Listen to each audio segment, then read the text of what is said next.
वाराणसी में ज्ञानव्यापी परिसर में वीडियोग्राफी शुरू। सर्वे टीम के पहुंचने पर मुस्लिम पक्ष ने की नारेबाजी। ज्ञानव्यापी परिसर के अंदर सर्वे के विरोध में हंगामा हुआ है। कोर्ट के आदेश पर वीडियोग्राफी सर्वे के लिए टीम पहुंची थी।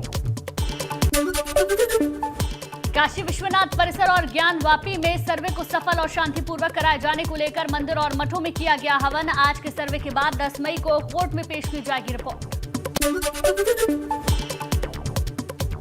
वाराणसी में ज्ञानव्यापी मस्जिद में नमाज पढ़ने के लिए काफी तादाद में पहुंचे थे मुस्लिम समुदाय के लोग। मौके पर लोगों की लंबी लाइन लगी। मुस्लिम समुदाय ने कमीशन को किसी भी कीमत पर बैरिकेडिंग के अंदर नहीं आने देने की कही थी बात। काशी विश्वनाथ मंदिर और ज्ञानवापी मस्जिद विवाद में सर्वे के मद्देनजर सुरक्षा के कड़े इंतजाम किए गए। ज्ञानवापी मस्जिद की ओर जाने वाली गली को प्रशासन ने ढक दिया। साथ ही सुरक्षा के मद्देनजर बैरिकेडिंग भी की गई। प्रसपा ने यूपी संगठन का ऐलान कर दिया है। कई प्रकोष्ठों के अध्यक्ष घोषित किए गए हैं। प्रसपा ने कुल 9 प्रकोष्ठों के अध्यक्ष घोषित किए। आशुतोष त्रिपाठी को युवजन सभा का प्रदेश अध्यक्ष बनाया गया। नितिन कोहली को युवा ब्रिगेड का प्रदेश अध्यक्ष, तो वहीं दिनेश यादव को छात्र सभा का प्रदेश अध्यक्ष बनाया गया। अयोध्या पहुंचे सीएम योगी आदित्यनाथ। सीएम योगी सबसे पहले हनुमानगढ़ी पहुंचे, जहां सीएम ने बजरंगबली की पूजा अर्चना की। हनुमानगढ़ी के बाद सीएम योगी रामलला के दर पर पहुंचे। यहां सीएम ने रामलला के दर्शन किए और आरती उतारी। रामलला की आरती के बाद सीएम ने प्रभु श्रीराम के सामने माथा टेका। इस दौरान मंदिर के पुजारी ने सीएम योगी को तिलक लगाया और अंगवस्त्र भेंट किए। रामलला के दर्शन के बाद सीएम योगी ने राम मंदिर निर्माण का जायजा भी लिया। इस दौरान तीर्थ क्षेत्र ट्रस्ट के लोगों से भी सीएम ने मुलाकात की। सीएम के निरीक्षण के दौरान कई अधिकारी वहां मौजूद रहे। सीएम योगी आदित्यनाथ इसके साथ ही एक अस्पताल में भी पहुंचे। यहां सीएम ने चिकित्सा व्यवस्था का जायजा लिया। अस्पताल में मौजूद डॉक्टर्स और मरीजों से भी सीएम ने बात की। सीएम योगी आदित्यनाथ इस दौरान बच्चों को दुलार करते भी नजर आए। सीएम ने छोटे बच्चे को गोद में उठा लिया। साथ ही छोटे बच्चे को सीएम ने दवा भी पिलाई। अयोध्या में सीएम योगी का लोगों के बीच क्रेज दिखाई दिया। लोगों ने सीएम योगी के साथ सेल्फी ली।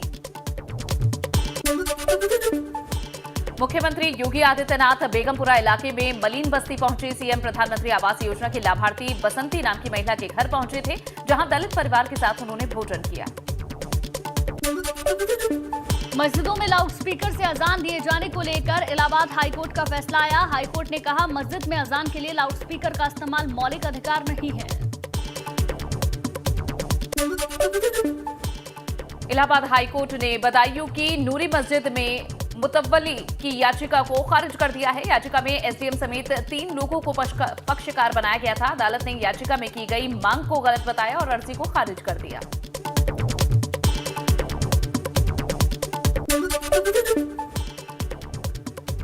बागपत में छात्र आयुष की मौत के मामले में बड़ी कार्रवाई की तैयारी। डीएम राजकमल यादव ने रॉयल कॉन्वेंट इंटर कॉलेज की मान्यता की फाइल तलब की। स्कूल को मान्यता देने वाली समिति जांच के घेरे में आई। बिकरू गांव में 8 पुलिसकर्मियों की हत्या के मामले में प्रशासन ने कार्रवाई की है। प्रशासन ने विकास दुबे के खजांची जय वाजपेयी को भूमाफिया घोषित कर दिया है। बताया जा रहा है कि जय वाजपेयी ने रेलवे की जमीन पर कब्जा कर कोठी बनाई थी, जिस पर बुलडोजर चल सकता है। राजा भैया के पिता उदय प्रताप सिंह की तहरीर पर प्रयागराज के मोटर व्यापारी पर धोखाधड़ी समेत कई धाराओं में केस दर्ज किया गया। व्यापारी अरुण क्षेत्रपाल समेत 5 लोगों को आरोपी बनाया गया।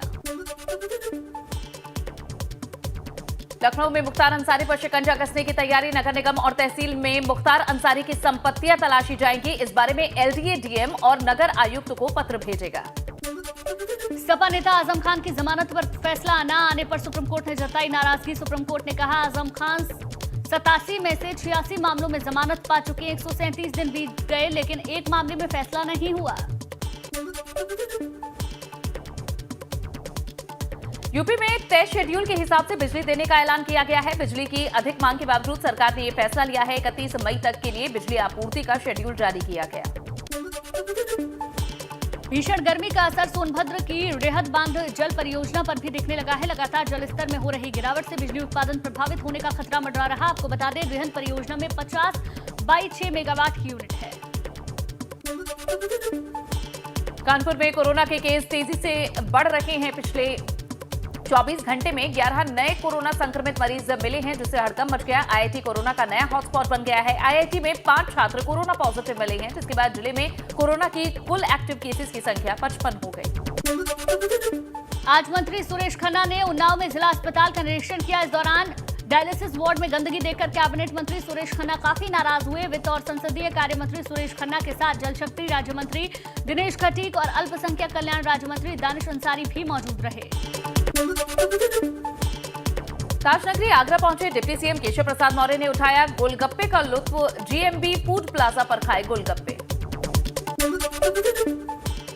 गोरखपुर के प्रभारी मंत्री धर्मपाल सिंह ने कचहरी, रेलवे स्टेशन और बस अड्डे का निरीक्षण किया। इस दौरान उन्होंने बसों की हालत, उनके संचालन और दूसरी जानकारी हासिल की। कांग्रेस के वरिष्ठ नेता प्रमोद तिवारी ने कोरोना से हुई मौतों को लेकर सरकार पर निशाना साधा। प्रमोद तिवारी ने आरोप लगाया है कि सरकार कोरोना से मौत का आंकड़ा छिपाना चाहती है। सरकार कोरोना से जान गंवाने वालों के परिवारों को मुआवजा दे। वाराणसी में आम आदमी पार्टी के राज्यसभा सांसद संजय सिंह ने यूपी सरकार पर निशाना साधा। संजय सिंह ने कहा, यूपी में सरकार बुलडोजर चलाकर वाहवाही लूट रही। ललितपुर और चंदौली की घटना की आम आदमी पार्टी ने सीबीआई जांच की मांग की और यूपी के सभी जिला मुख्यालयों पर विरोध करने की बात कही। उत्तराखंड कांग्रेस के वरिष्ठ नेता जोत सिंह बिष्ट ने पार्टी को अलविदा कह दिया है। बताया जा रहा है कि जोत सिंह बिष्ट ने अंतरकलह और पार्टी कार्यकर्ताओं की अनदेखी के चलते इस्तीफा दिया है। साथ ही चुनाव में भीतरघात के आरोप भी लगाए। पूरे विधि विधान के साथ खुले बाबा केदारनाथ के कपाट। सुबह 6:25 पर मंत्रोच्चारण के साथ खोले गए केदारनाथ धाम के कपाट। रावल भीमाशंकर ने केदारनाथ धाम के कपाट खोले। 2 साल बाद केदारनाथ धाम के कपाट श्रद्धालुओं के लिए खुले। कपाट खुलने के अवसर पर धाम में मौजूद रहे 20,000 भक्त मंदिर के कपाट खुलते ही पूरी केदारपुरी जय बाबा केदार के जयकारों से गूंज उठी। कपाट खुलते ही बाबा केदार के त्रिकोणीय आकार के स्वयंभू लिंग को दी गई समाधि को हटाया गया और विधिवत पूजा शुरू कर दी गई।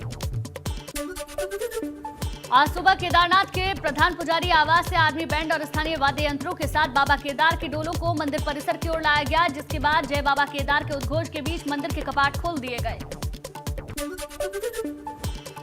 केदारनाथ धाम के कपाट खुलने के बाद धाम में मौजूद श्रद्धालुओं में काफी उत्साह देखने को मिला। धाम में मौजूद श्रद्धालु पारंपरिक नृत्य कर बाबा केदार की भक्ति में खोए दिखे। केदारनाथ के कपाट खुलने के मौके पर सीएम धामी और उनकी पत्नी गीता धामी भी मौजूद रही। दोनों ने पूरे विधि विधान से बाबा केदारनाथ की पूजा की। सीएम धामी ने ट्वीट करके लिखा, आज श्री केदारनाथ धाम के कपाट खुलने के शुभ अवसर पर यहां आने का सौभाग्य प्राप्त हुआ।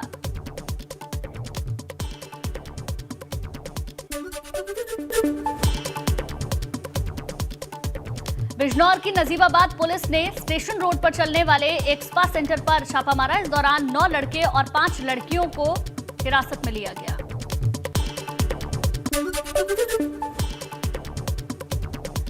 ग्रेटर नोएडा में रात में सड़कों पर दबंगों का आतंक देखने को मिला। कार सवार दबंग हाथ में हथियार लहराते हुए कैमरे में कैद हुए हैं। गाड़ी का नंबर भी वीडियो में दिखाई दे रहा है। ऐसा लगता है कि मानो दबंगों को पुलिस का जरा सा भी खौफ नहीं है। कासगंज के थाना सिकंदरपुर वैश्य क्षेत्र में पिता पुत्र को संदिग्ध हालत में गोली लग गई। दोनों को ही जिला अस्पताल में भर्ती कराया गया। घायल शख्स का कहना है कि गांव का ही कोई शख्स उसे गोली दे रहा था, जिसका विरोध करने पर सिरफिरे ने उसे गोली मार दी। मथुरा में एक महिला की कुल्हाड़ी से काटकर हत्या कर दी गई। बताया जा रहा है कि जिस शख्स के साथ महिला रहती थी उसी ने हत्या को अंजाम दिया। फिलहाल पुलिस मौके पर पहुंचकर मामले की जांच में जुटी है। गाजीपुर के शरपुर गांव में 27 अप्रैल को हुई युवक की गला काटकर हत्या के मामले में पुलिस ने खुलासा करते हुए 2 आरोपियों को गिरफ्तार किया। बताया जा रहा उधार के रुपए के लेन देन को लेकर आरोपी ने हत्याकांड को अंजाम दिया था। हत्या के आरोपी संदीप ने बद्रे आलम नाम के शख्स से 1 लाख रुपए उधार लिए थे, जो बढ़कर 4.5 लाख हो गए थे। हरदोई में कलयुगी बेटे ने मां की हत्या कर दी। दिन दहाड़े हुई हत्या से इलाके में हड़कंप मचा है। सूचना पाकर एसपी मौके पर पहुंचे और घटनास्थल का जायजा लिया। फरार आरोपी की तलाश में पुलिस जुटी है।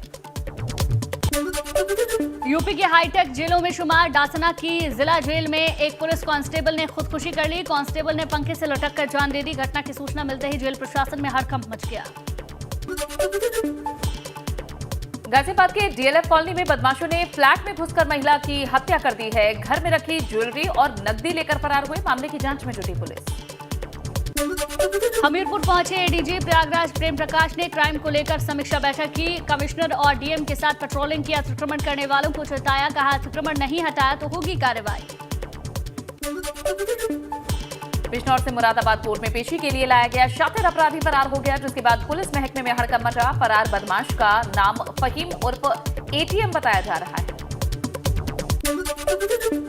हाथरस में सिकंदरा राव कासगंज रोड के बीच गुरुवार सुबह गुजरात से बदायूं जेल ले जाए जा रहे 2 कैदियों में से एक कैदी चलती गाड़ी से कूदकर फरार हो गया, जिसके बाद पुलिसकर्मियों ने फरार कैदी की काफी तलाश की, लेकिन कोई सुराग नहीं मिला। गुजरात पुलिस की सूचना पर थाना सिकंदरा राव पुलिस ने रिपोर्ट दर्ज कर ली है। पीलीभीत में एलएच शुगर फैक्ट्री के प्रबंधक आशीष गुप्ता समेत लाइजनिंग ऑफिसर के खिलाफ केस दर्ज किया गया है। शहर में ओवरलोड गन्ना ट्रैक्टर ट्रॉली और ट्रकों के साथ सड़क पर इकट्ठा होने से खराब हो रही ट्रैफिक व्यवस्था को लेकर ये एफआईआर दर्ज हुई। रामपुर में पुलिस और बदमाशों के बीच मुठभेड़। 2 अलग-अलग मुठभेड़ में 3 गौ तस्कर घायल, बदमाश के 2 साथी फरार।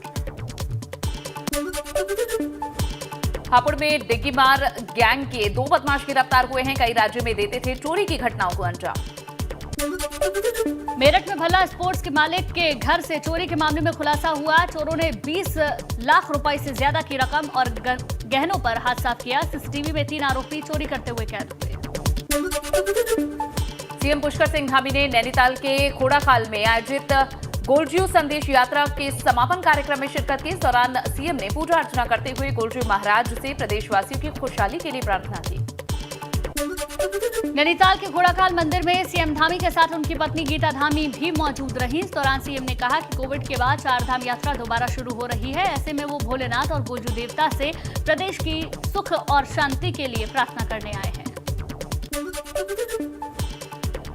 खटीमा के कई सीमांत गांव में ग्रामीणों ने सीएम धामी की हार से दुखी होकर 7 मई को शारदा नहर में सांकेतिक जल समाधि की घोषणा की। ग्रामीणों ने इसकी सूचना एसडीएम खटीमा को दी, जिसके बाद नायब तहसीलदार ने राजस्व विभाग की टीम के साथ कार्यक्रम स्थल का जायजा लिया।